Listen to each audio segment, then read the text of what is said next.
Okay, thank you, Aisha. Thank you, UTRGV, for the invitation.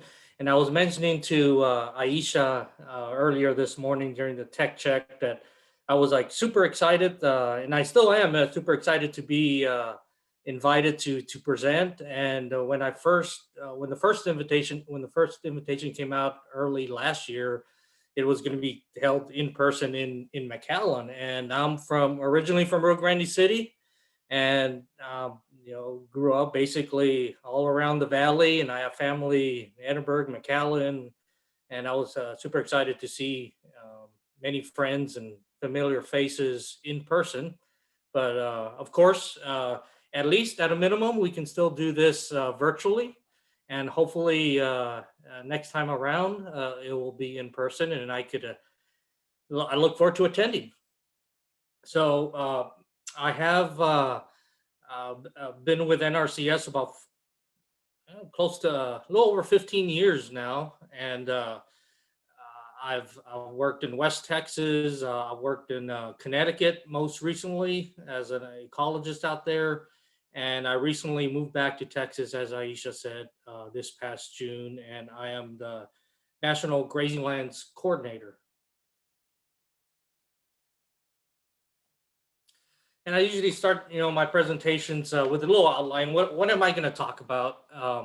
So I first going to talk about my position. What do I do? What's the importance of my position as a coordinator? Then I'm going to talk about the National Grazing Lands Coalition, and then talk about state coalitions, and specifically the Texas Grazing Lands Coalition, as it relates to you in the audience, and then importantly, the opportunities and resources available for you in grazing management. So as a National Grazing Lands Coordinator, I'm pretty much a liaison with an NRCS liaison with our grazing land partners organizations such as the National Cattlemen's Beef Association, National Grazing Lands Coalition, Society for Range Management, American Forage and Grassland Council. These are some of the primary ones that I work with, and many of our NRCS sponsors many of their organizations' conferences and activities.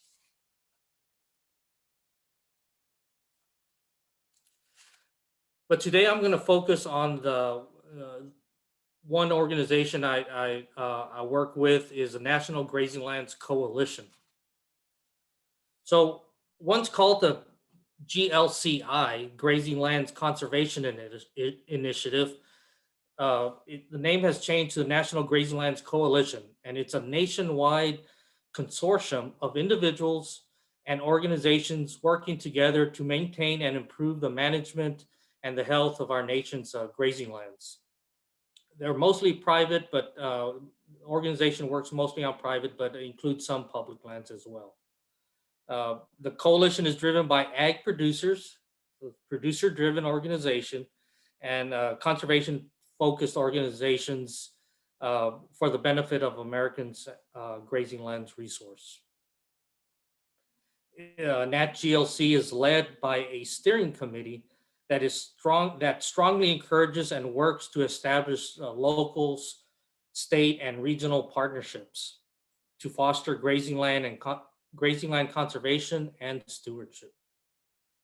The steering committee is made up of individuals representing some of the organizations I work with, such as National Cattlemen's Beef Association, National Association of Conservation Districts, American Forage and Grassland Council, American Sheep Industry, the American Farm Bureau Federation, Society for Range Management, the Dairy Industry, Soil and Water Conservation Society, the National Farmers Union, and the Noble Research Institute. And NatGLC is supported by many state and federal agencies, such as NRCS, U.S. Fish and Wildlife, State Extension Service.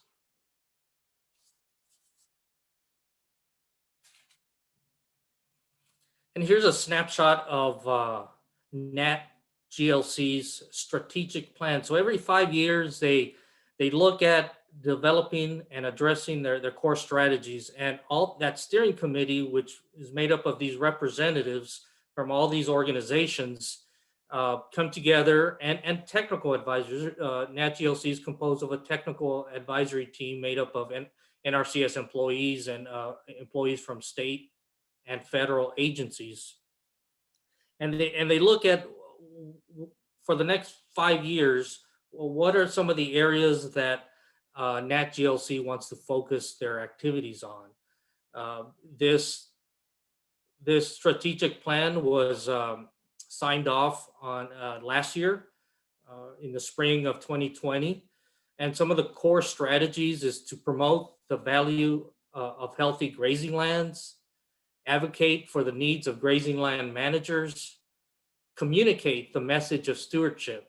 The National Grazing Lands Coalition has hired personnel as outreach coordinators to disseminate information either through social media and through various sources, and to develop and strengthen national and state partnerships. And as you can see, their vision is to for sustainable grazing lands, providing for a healthy environment.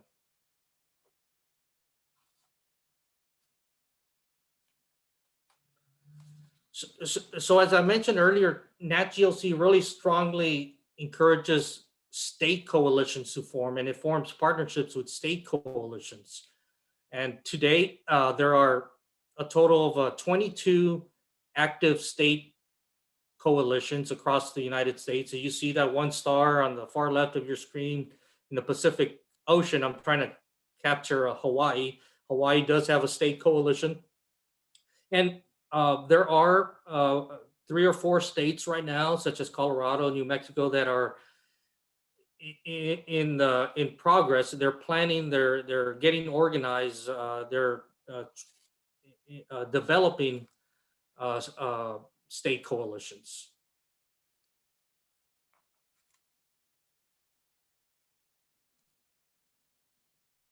So now I'm going to zoom in to Texas. So Texas has a state coalition called the Texas Grazing Lands Coalition. The Texas Grazing Lands Coalition officially organized in 1994 with 40 organizations supporting the goals and missions of Texas Grazing Lands Coalition. It is a member of the National Grazing Lands Coalition, and it works with many partners sharing that mission. And working with partners strengthens the delivery system of technical assistance to producers. And there's a little screenshot from their website, and I've included their web address. All the many partners that the Texas Grazing Lands Coalition partners with, and to deliver most effectively that technical assistance and educational activities for audiences from youth to adult, on focused on grazing land management and environmental stewardship. It's led by a coordinator, Jenny Pluhar. Her email address is there listed. Her phone number is there listed. And at the end of the slide, my last slide of the day, I will have a contact. You'll see her contact as well as my contact listed.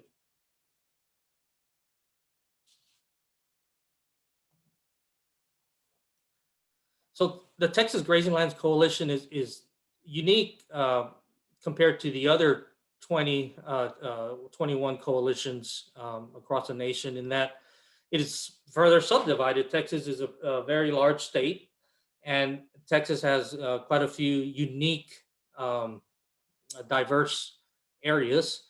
So there are regional coalitions further subdivided into 10 regional coalitions.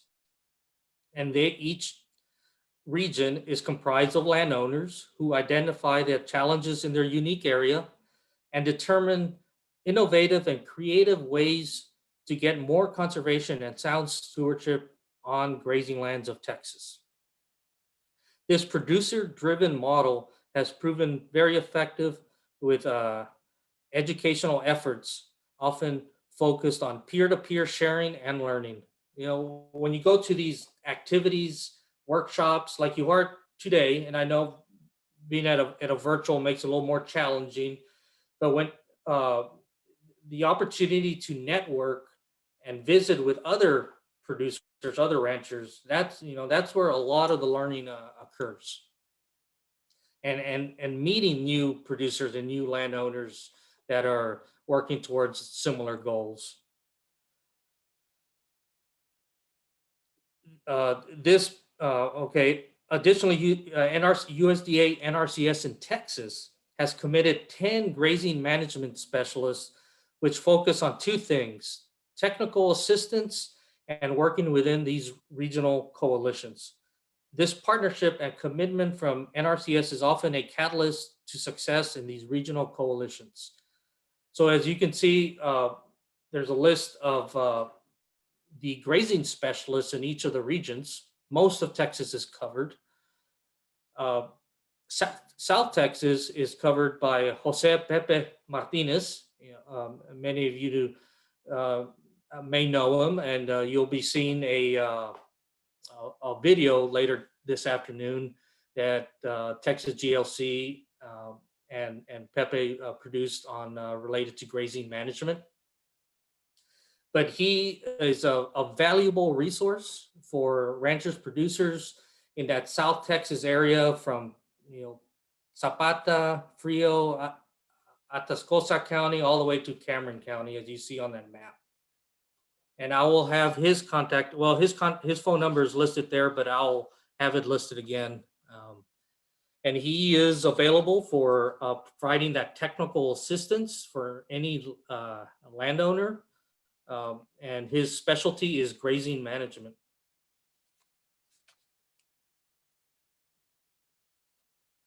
And I'm going to show you, I have a few slides on some activities that the Texas Grazing Lands Coalition and some of the regional coalitions take part on.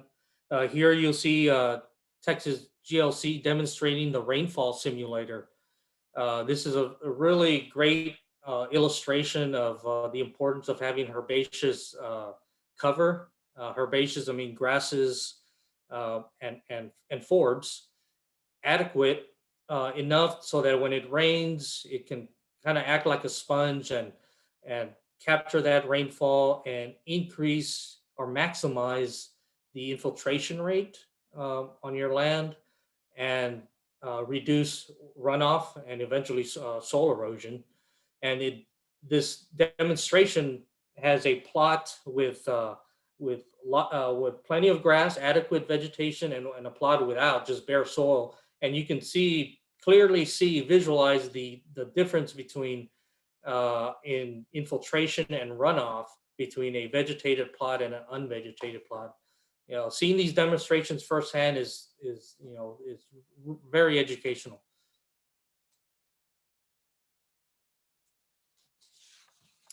Here's an example of NRCS employees demonstrating on their laptops with producers web soil survey. And I do have the link there to web soil survey. And it is a valuable resource. It's free. You can just go into that website. Just about all the private lands in the United States has a soil map and interpretations for farming, for ranching, for engineering, for building. What are some of the limitations these soils have? What are some of the potential? What's some of the potential of these soils in terms of vegetation potential? And in these workshops, there's a picture of Jose there demonstrating the ins and outs of web soil survey, how you can build your own soil map, how you can produce your own ecological site map. And here I demonstrate an example of a ecological site map, which is based on a soil map, and it's the foundation of a conservation plan when NRCS conservation planner comes out to your property and does that initial assessment and inventory, one of the first things that they will look at is the soils. And every, I did an area of interest of a property in Stark County, and created a soil map in Web Soil Survey, and then I clicked on a little tab that said Ecological Site, and it color coded where the different ecological sites are.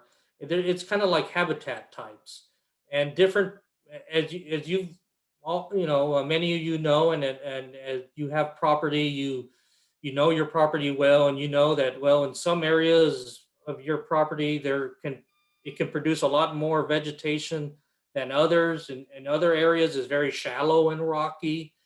Well, these places are highlighted in an ecological site map, and you can click on the actual hyperlink, which is on the right hand side of my slide.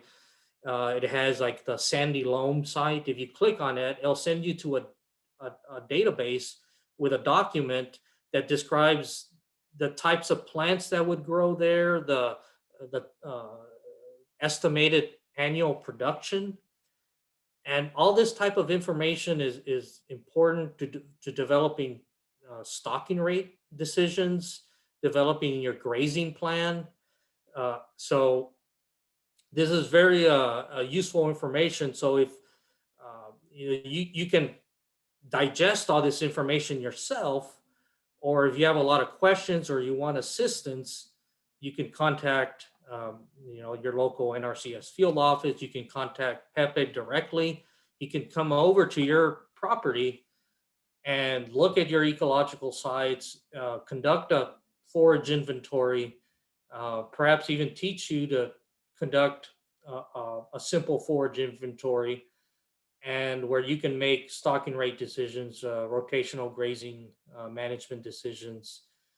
So there is a lot of assistance out there. We're here to help.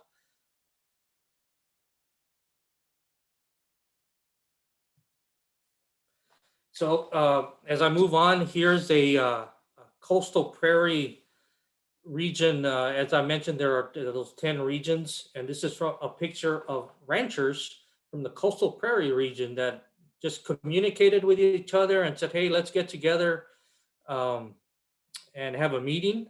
This here, they're having an indoor meeting.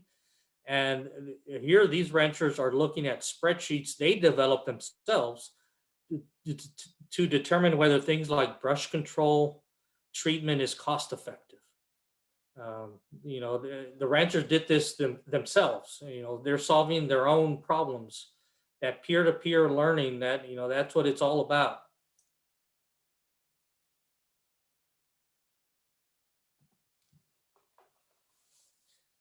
So here I list, just so that you can get an idea of the Texas Grazing Land Coalition activities. That occurred in 2019, and this is not a complete list. This is some of them. They have, and this is throughout the state.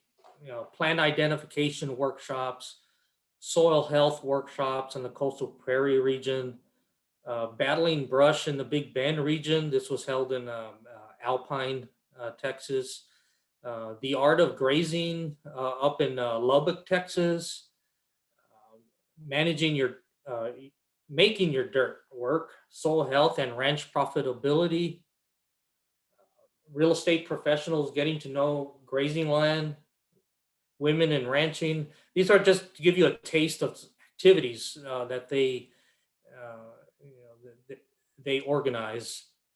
And you may be wondering, well, how do I find out about all these activities? How can I know Texas Grazing Land Coalition does, how do I join? I mentioned there's 22 state coalitions, and they all have a board of directors, a chairman, a coordinator. Some state coalitions have a registration, membership dues, I should say. you officially join, you pay membership every year, and you're on a listserv. Well, Texas Grazing Lands Coalition does not have any membership dues.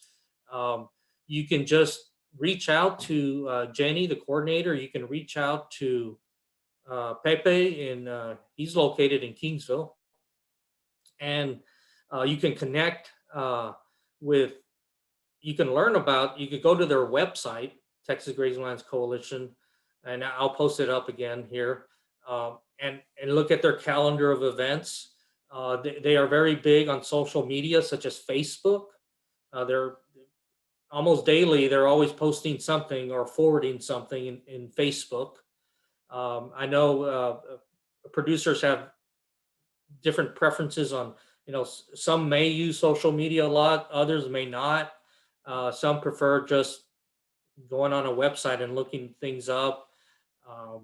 You can send an email to Jose and, hey, can you let me know when there's something going to be in South Texas, an activity, a workshop. So there's a lot of different ways of hearing and learning about these activities. So NatGLC offers the national organization offers these mini grants.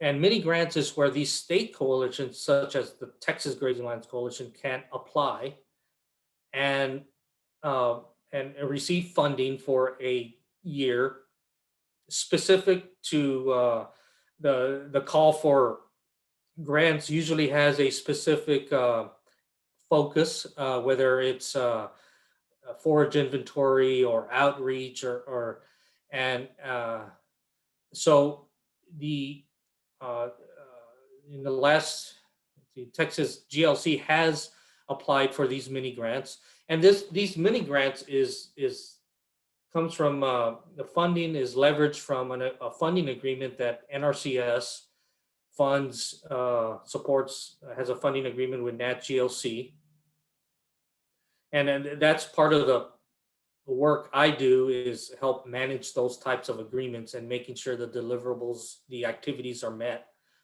And with that funding from NRCS, NatGLC is able to offer these grants to state coalitions, which in turn can organize these workshops and activities that benefit the producers. So it all gets ultimately funneled down to the producers, to the landowners, so that they can learn about whatever topic related to grazing land management. And here are some examples: tools of the trade, forage inventory skills, making sense of the science. This is good. This scientists highlighting their work, followed by producers actually applying the science on the landscape. Pasureo y Potreros Grazing Health workshop. This was in South Texas pretty recently. There was some grazing sticks developed in Spanish that Pepe Martinez demonstrated. And these are quick and easy ways to kind of see how much forage you have, how tall your grass is on your property. Finding forage. Instead of focusing just on the percent of brush killed, how about let's focus on the amount of increased forage produced and the impact on soil health.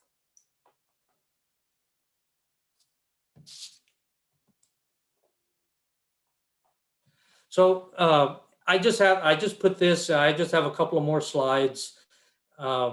It's why do we support grazing land management? And here's a little advertisement that I actually submitted to the American Forage and Grassland Council, AFGC. They just held their in-person. They're having a hybrid conference. They had in Savannah, Georgia, and this was in their program. A little advertisement on the benefits of grazing land management, and they're actually having their virtual conference next week, January 11th and 12th, Monday and Tuesday. It's the American Forage and Grassland Council. You can go to their website and register if you're interested. NRCS is having a pasture condition scoring workshop that's going to be held in conjunction with that um, conference. And the reason I put this up is, we're here to help you help the land. We're here to help you when it comes to grazing land management. We want you to improve your herd health, improve your forage vigor, decrease your feed costs. We want you to limit runoff, improve your soil health. We want you to be successful in your grazing operation.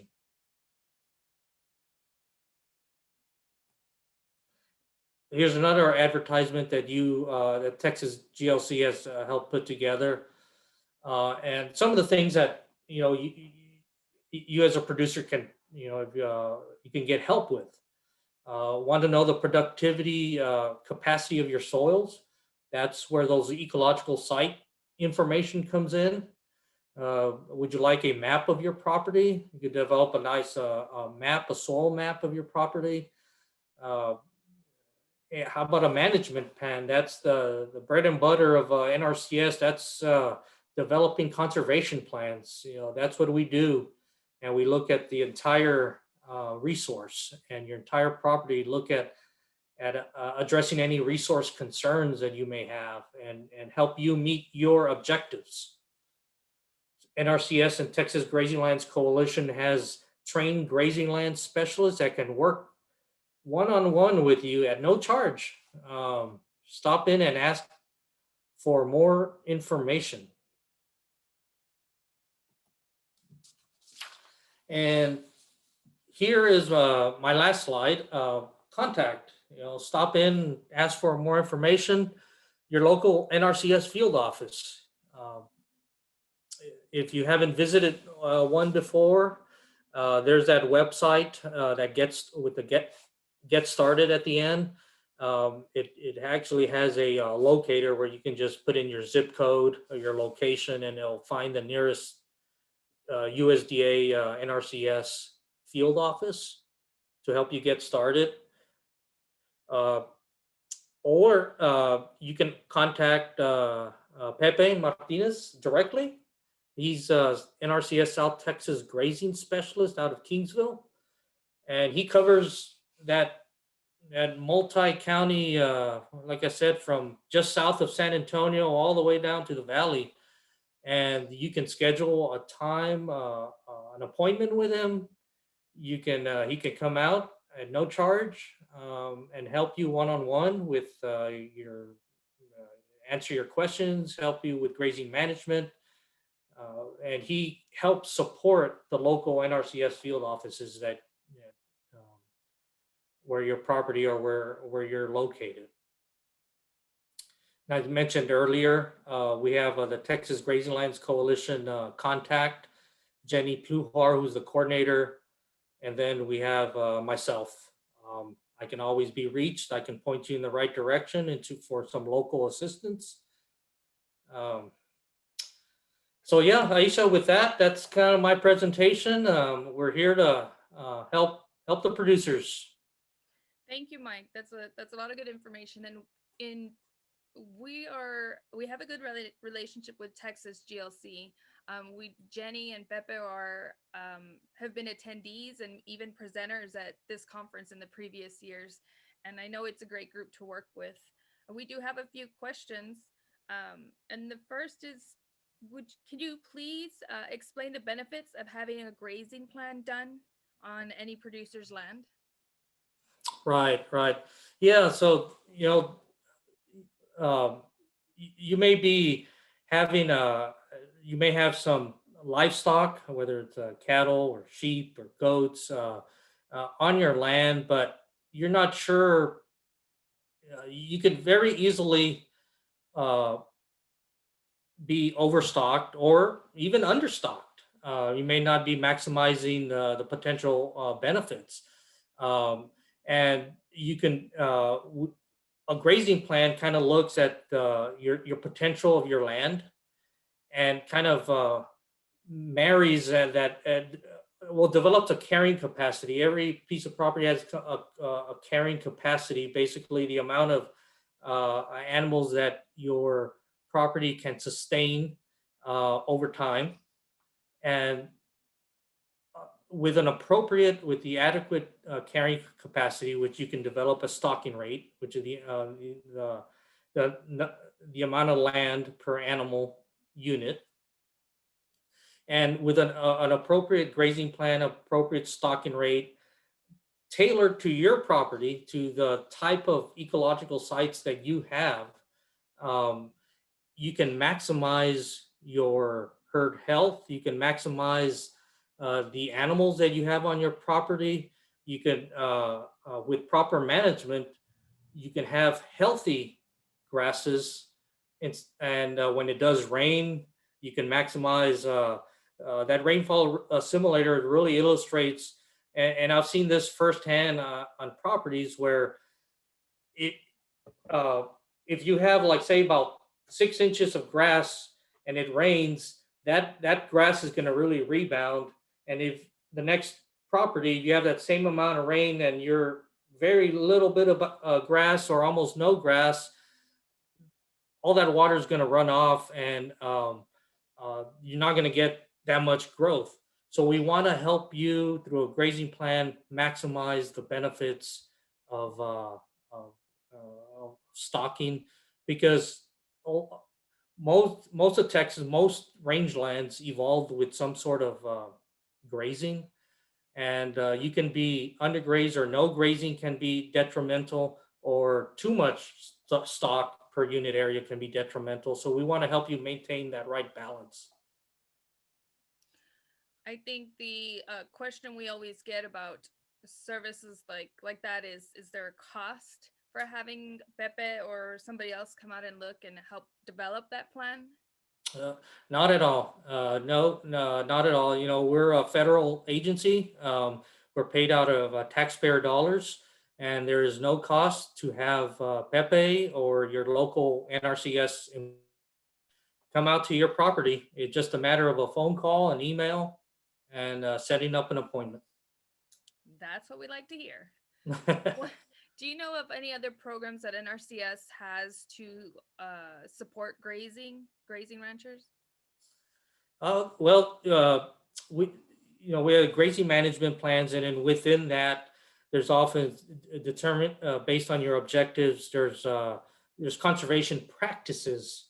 There's quite a few of them that that are focused on, like prescribed grazing is a conservation practice, that are focused on grazing management, such as fencing, cross fencing, which, let's say you have a large pasture, and you need to establish part of the grazing management plan. It says, well, we recommend you have a rotational system in place where you can rotate your livestock. Well, you may need to establish cross fencing to help us create those paddocks or pastures. And there's cost share programs, that was mentioned earlier or the other days, like through Equip, that can help establish fencing, water distribution, maximizing your water distribution. That will be part of a grazing management plan, so that you can sometimes, well, livestock are going to congregate near where water is. If you can kind of spread that out, you can more evenly graze your property. Um, so so yeah, there's a lot of opportunities and programs out there geared towards grazing management. Right. And a producer can go online and study those, and they can also talk to somebody at the office, either office. Yes, right. You can talk to your local office, and they can. Many local offices can provide that, both programmatic support and/or technical support.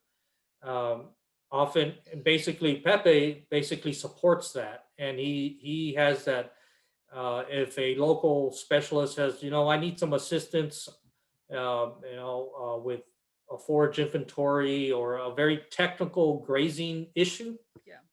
that uh, district conservationist, let's say, or conservation planner may reach out to Pepe and say, can you assist me with this landowner on developing a grazing plan or forage inventory or a rangeland health assessment, which assesses the condition at a point of time of your land Yeah. based on its potential.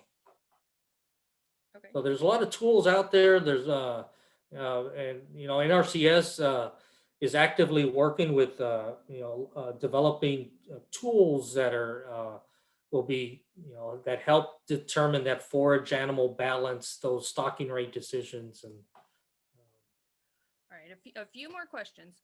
One is, what are the major issues for ranchers with grazing lands in South Texas? well, that's a good question.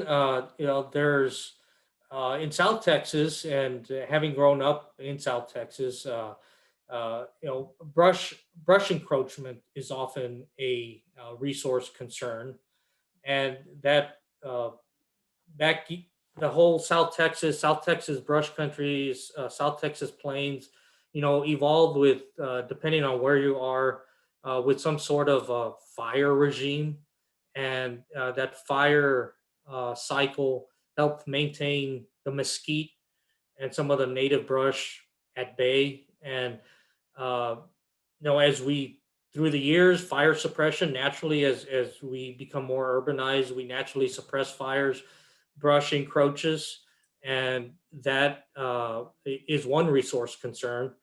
Uh, uh, and brush management is a conservation practice that's often used to address that, whether it's mechanical, chemical, or even prescribed fire is a tool that's used, and NRCS can help with that.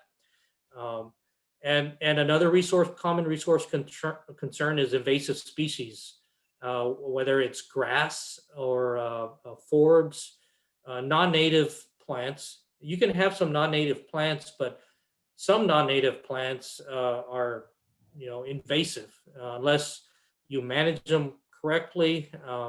So there's individual plant treatment. There's a lot of tools out there that you can help address. Uh, One time when I was in the late '90s, I did a couple of years with AmeriCorps out of the Texas Ag Extension Service in Starr County, and I was listening to I was going to these ranchers workshops. They're awesome to go to. It was NRCS and Extension Service, and an extension range specialist, Dr. Wayne Henselka. He was one of the ones that said, "Hey," when I saw him, I said, "I want to be a range specialist."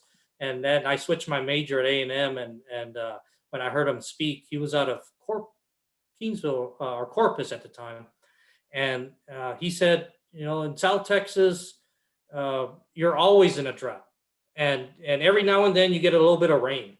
So, uh, so that's one thing you have to be aware of. Not necessarily a resource concern, but it's a challenge of being out there in South Texas is the rain. Well, you can get a hurricane and get 30 inches in 1 month, or you can go several years with very little rain. Being able to adapt your stocking rates, your livestock to the tough conditions out there is Yeah, challenging. it can be very tough.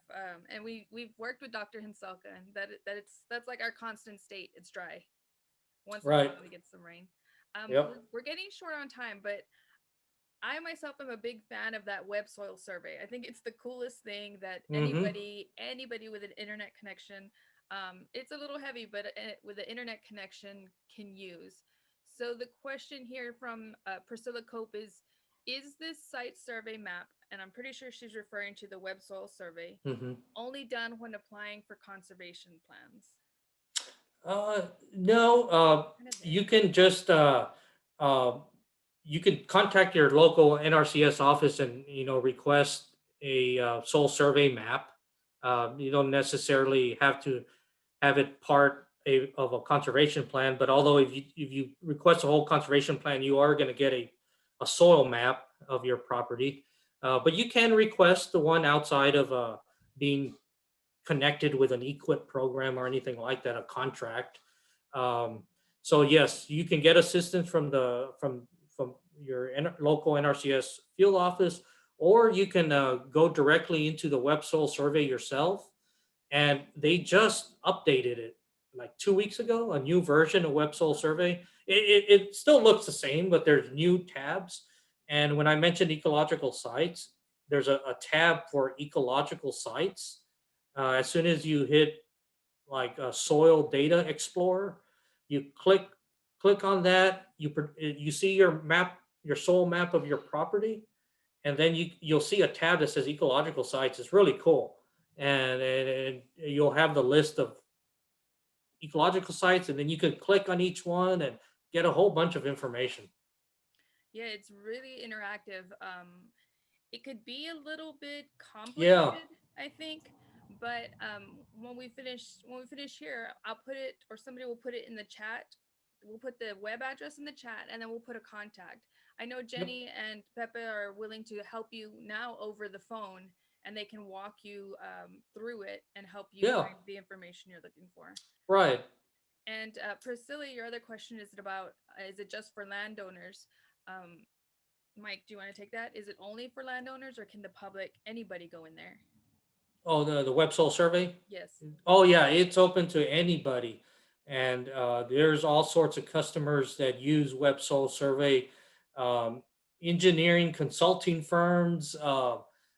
Because if you look at that, the soils, it has a bunch of engineering interpretations, building, like, is this soil good to have a big building? You have shrink swell soils. When I moved back to Texas and I was looking for a house to build, the first thing when I started saying, "Oh, I like this house. Well, we're going to put an offer." The first thing I did was go to Web Soil Survey. I wanted to know if it was on a floodplain. I wanted to know if it was those heavy clay soils, because with those clay soils, you get that shrink swell. And luckily it wasn't, sandy loam soil, moderately well drained. I said, oh, that's a good soil that a subdivision should be on. And so yeah, it's open to anyone, and there's a lot of good information. Thank you. Yeah, anybody should use it. So Yeah. there are a couple questions that are more, or that are pretty specific. So I recommend that we'll put your information in the chat so that Sure. anybody who has a more specific question can ask you directly. Yes. Or yeah, and you can either answer them or you can send them to somebody else. Um, Probably Pepe or Jenny. Yep. Exactly. Okay. Well, thank you, Michael, so much for being with us. Any last words in the last minute or so? Well, just thank you, and feel free to reach out to anybody that I have listed there, and we're here to help you. So, I look forward to the next conference. So, hopefully, it'll be in person. Hopefully. Yeah. Hopefully, God willing. Thank you, Yeah. Mike. Thank you.